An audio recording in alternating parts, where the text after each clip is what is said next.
Pelangi Wacana kembali menyapa Bapak, Ibu, dan Saudara sekalian dimanapun panjenengan berada, masih membahas soal sakramen perjamuan bagi anak-anak. Setelah di episode yang lalu kita mengenal tentang dokumen Gereja GKJ yang terkait dengan sakramen perjamuan bagi anak, di episode kali ini kita akan membahas tentang tinjauan sejarah dogma gereja. Maka kita perlu memahami bahwa dogma adalah serangkaian ajaran yang dilahirkan oleh gereja, dan terkait dengan perjamuan kudus ada serangkaian dogma yang terus berkembang. Menarik untuk kita cermati bersama. Semoga bermanfaat untuk kita.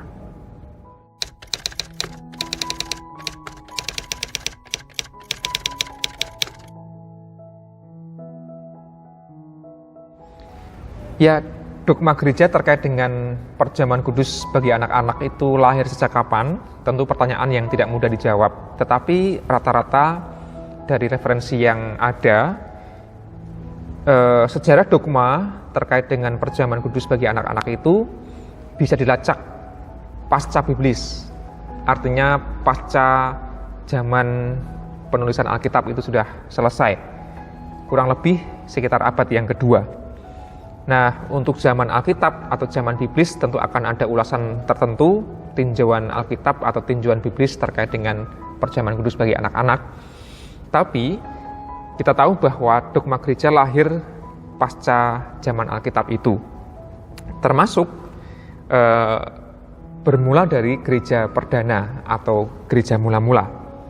Kemudian setelah gereja perdana atau gereja generasi pertama itu lahir berkembang, sekitar 1 abad kemudian muncullah dogma-dogma dari para bapak gereja. Nah, sejak saat itulah kemudian dogma gereja, serangkaian ajaran itu terus berkembang dan menarik untuk kita cermati bersama-sama.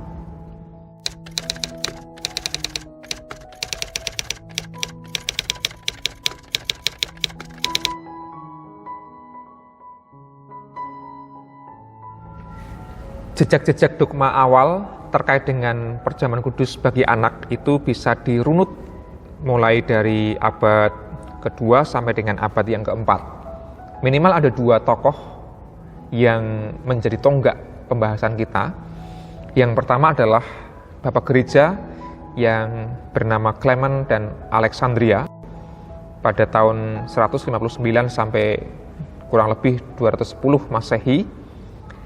Mereka mengatakan dalam sebuah dokumen yang bernama Instruktor, disebutkan di sana begini: setelah menerima baptisan, kita dengan penuh takzim menerima makanan kudus. Saya ulangi, jadi setelah menerima baptisan, dengan penuh takzim kita menerima makanan kudus. Nah, itu abad kedua kurang lebih. Artinya makanan kudus itu artinya kan perjamuan kudus tentu saja. Diterima setelah orang itu menerima baptisan.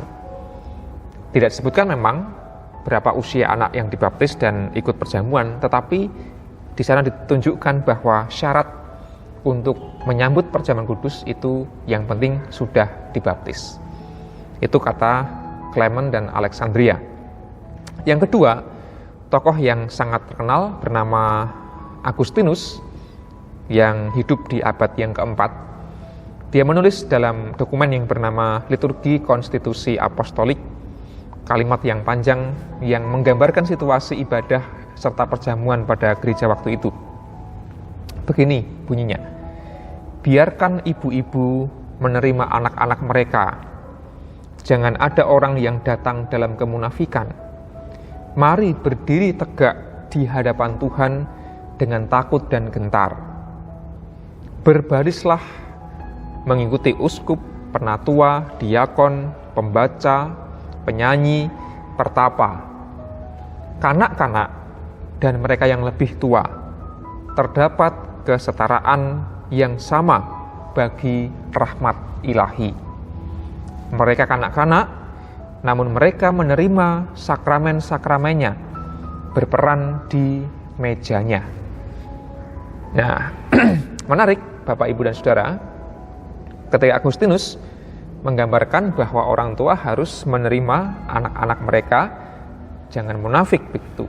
Lalu berdiri, berbaris, ada uskup, penatua, diakon, pembaca, penyanyi, kemudian pertapa, poinnya adalah para pelayan liturgis, dan kanak-kanak serta orang yang lebih tua itu setara bagi rahmat Allah. Nah, ini mengingatkan kita pada video yang lalu bahwa teologi yang dijadikan pijakan adalah teologi rahmat. Dan Santo Agustinus mengatakan bahwa di depan rahmat Allah, anak-anak maupun orang dewasa itu statusnya sama atau setara. Anak-anak berhak menerima sakramen-sakramennya, termasuk sakramen perjamuan atau komuni, berperan di mejanya, berperan aktif di mejanya, altarnya, atau meja perjamuan. Dari jejak-jejak dogma tersebut, dogma awal-awal gereja, nampak bahwa gereja mula-mula dan sampai abad yang keempat menyambut anak-anak diizinkan untuk ikut dalam sakramen perjamuan.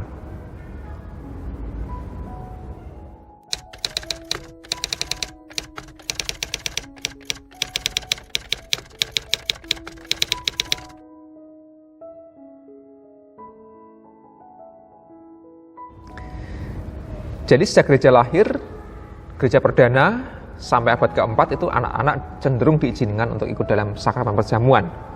Pertanyaannya adalah mengapa dahulu kala gereja itu melarang kemudian anak-anak untuk ikut dalam sakramen perjamuan. Semua itu berawal dari sebuah konsili di abad yang ke-13, konsili Lateran yang keempat, yang di sana lahir dogma gereja yang bernama transubstansiasi. Doktrin atau dogma transubstansiasi.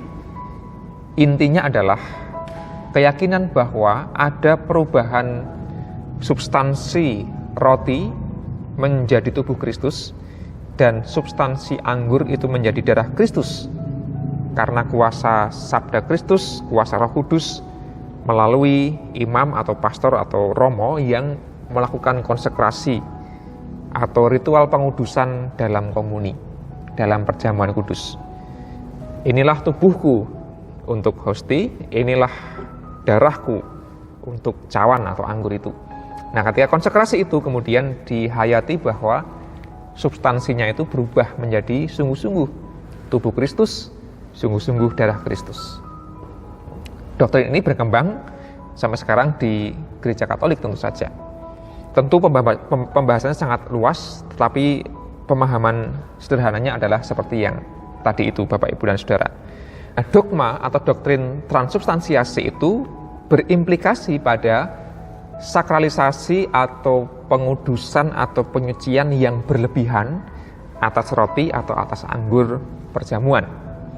Kenapa demikian? Karena ada keyakinan tadi itu. Substansi roti ini berubah jadi tubuh Kristus dan anggur menjadi darah Kristus, maka ia harus disakralkan dengan luar biasa. Ada ketakutan, kekhawatiran kalau nanti roti atau hosti dan anggur itu dicemari, dijadikan main-main. Maka dalam gereja Katolik itu imam atau pastor menjadi pelaku utama. Seringkali hanya dialah yang meminum anggur. Umat hanya menerima hosti saja. Kadang-kadang dicelupkan, kadang-kadang tidak. Jadi umat hanya menerima satu elemen perjamuan, yaitu hosti. Kenapa? Kalau hosti jatuh masih bisa diambil, tapi kalau anggurnya tumpah itu akan menjadi sulit. Nah, itu tahap berikutnya. Kemudian konsili yang juga berpengaruh, yang menimbulkan ditolaknya anak-anak dalam perjamuan kudus adalah konsili Lateran yang keempat ini. Ada produk yang kedua, yaitu dogma usia akal budi atau age of discretion, usia akal budi. Selain melahirkan transubstansiasi, juga melahirkan doktrin tentang usia akal budi. Maksudnya adalah usia di mana anak-anak itu sudah bisa membedakan roti atau hosti serta anggur biasa dengan roti dan anggur perjamuan. Jadi yang dimaksud dengan akal budi discretion itu sebenarnya adalah anak bisa membedakan ini roti anggur biasa, oh ini roti anggur perjamuan. Bukan soal kemampuan memahami maknanya, bukan soal kemampuan menganalisis artinya sebenarnya. Nah, gereja seringkali menyalahpahami akal budi sebagai pemahaman yang harus sudah utuh seperti orang dewasa. Padahal maknanya adalah cukup bisa membedakan ini roti anggur biasa, ini roti anggur perjamuan. Maksudnya supaya anak-anak bisa tidak sembarangan, bisa hormat ketika ikut dalam perjamuan kudus. Nah, kemudian awalnya usia akal budi itu ditetapkan usia 12-14 tahun. Hingga 7 abad kemudian, 700 tahun kemudian, yang bernama Paus Pius ke-10, tepatnya di tahun 1910, mengeluarkan dokumen yang bernama Quam Singulari yang menyebut bahwa usia akal budi itu cukup 7 tahun, tidak 12-14 tahun, jadi sudah turun usianya. Maka banyak gereja Katolik yang sampai sekarang mempraktikkan komuni pertama itu untuk anak-anak usia 7 tahun misalnya. Tapi sekali lagi, semua itu didasari pada doktrin transubstansiasi.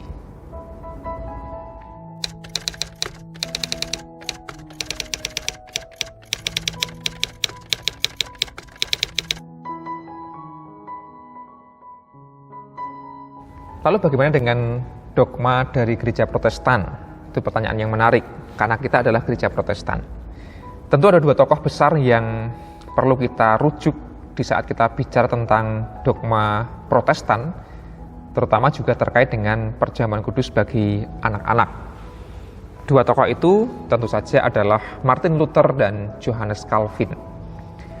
Martin Luther, teolog Jerman itu misalnya, menyebut dalam dokumen yang ia tulis bernama Katekismus Besar, kalimatnya begini: Kristus membiarkan anak-anak datang kepadanya.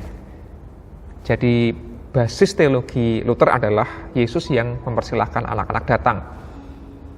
Janganlah menghalang-halangi mereka, kata Yesus ya. Biarlah anak-anak itu datang kepadaku, kata Yesus. Adalah tugas orang tua untuk mengajarkan hal-hal yang harus diketahui anak-anak. Mereka yang sudah dibaptis dan diterima dalam gereja harus menerima perjamuan kudus. Jadi seperti Yesus menyambut menerima anak-anak, orang tua pun harus begitu, gereja pun harus begitu. Gereja menyimbolkan penerimaan itu dengan sakramen baptis. Begitu anak dibaptis berarti dia adalah bagian dari gereja. Dan orang tua yang bertugas mengajarkan supaya anak itu mengerti, menghayati apa-apa yang perlu dihayati oleh seorang anak. Sudah dibaptis, diterima dalam gereja, harus sudah lalu menerima perjamuan kudus, karena itu merupakan bentuk perawatan atau pemeliharaan iman. Nah, itu kata Martin Luther. Tentu saja Martin Luther tidak sependapat dengan doktrin transubstansiasi. Luther konsep yang disebut dengan kesatuan sakramental atau sacramental union. Roti dan anggur tetaplah substansi roti dan anggur, tidak berubah jadi tubuh Kristus, tidak berubah jadi darah Kristus. Akan tetapi secara misterius, kata Luther, Kristus itu menyatu dengan umatnya selama proses perjamuan kudus. Jadi, Kristus, atau lebih tepatnya tubuh Kristus dan darah Kristus itu menyatu dengan umat. Kesatuannya adalah kesatuan sakramental, bukan karena perubahan substansi yang masuk ke tubuh kita. Luther menekankan kehadiran Kristus secara misterius bukan hanya berhenti pada simbol, namun juga bukan kehadiran secara substansi, secara ragawi. Kehadiran Kristus secara misterius itulah yang dialami oleh umat ketika merayakan perjamuan kudus. Nah, itu yang pertama. Yang kedua, tokohnya bernama Johannes Calvin. Dan GKJ termasuk gereja mewarisi pemikiran teologi dari Calvin ini. Dia mengatakan dalam dokumen yang sangat terkenal, Institutio, begini kalimatnya, tiap orang memiliki sensus divinitas. Sensus atau sense atau rasa gitu ya, rasa keilahian dengan bahasa sederhana. Tiap orang memiliki rasa keilahian yang bersifat universal sejak dalam kandungan. Jadi menariknya, Johannes Calvin menghayati percaya bahwa sejak dalam kandungan pun, sejak jabang bayi itu hidup, dia sudah punya sense of divine, sensus atau rasa keilahian, bahkan belum lahir, bahkan kanak-kanak sekali kayak gitu ya. Artinya tiap orang itu sudah menerima anugerah ganda, duplex gratia kata Calvin, yaitu pembenaran dan pengudusan, bahkan ketika dia belum lahir sekalipun.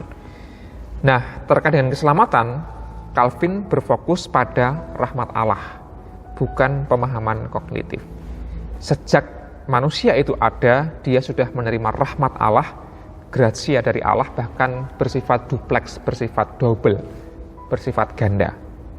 Nah, ini menunjukkan bahwa Calvin menghargai manusia, tidak hanya akal budi kognitif, melainkan sense divinitas tadi itu, rasa keilahian yang dia miliki.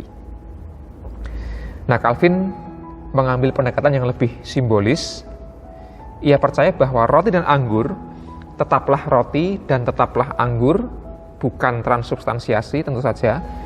Namun keduanya merupakan tanda yang menunjuk pada realitas spiritual. Melalui iman, orang-orang percaya dipersatukan secara rohani, secara spiritual dengan Kristus untuk menerima buah dari pengorbanannya ketika mereka ambil bagian dalam sakramen perjamuan.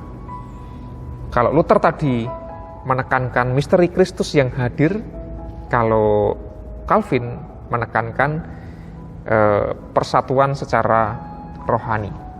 Jadi sama-sama menghayati bahwa roti anggur merupakan simbol serta tanda, tapi Kristus hadir secara misterius kalau menurut Luther, secara rohani kalau menurut Calvin. Ada kesatuan dengan Kristus di sana. Dan kuncinya, penentunya bukanlah pemahaman kognitif, melainkan penghayatan akan rahmat Allah. Nah, saudara-saudara, dari dua reformator itu kita bisa belajar bahwa perjamuan kudus memang perlu didasari pada rahmat Allah, bukan semata-mata pada pemahaman semata. Nah, semoga ulasan tentang sejarah dogma ini bisa semakin memberkahi kita ketika menggumulkan tentang sakramen perjamuan bagi anak-anak. Tuhan memberkati.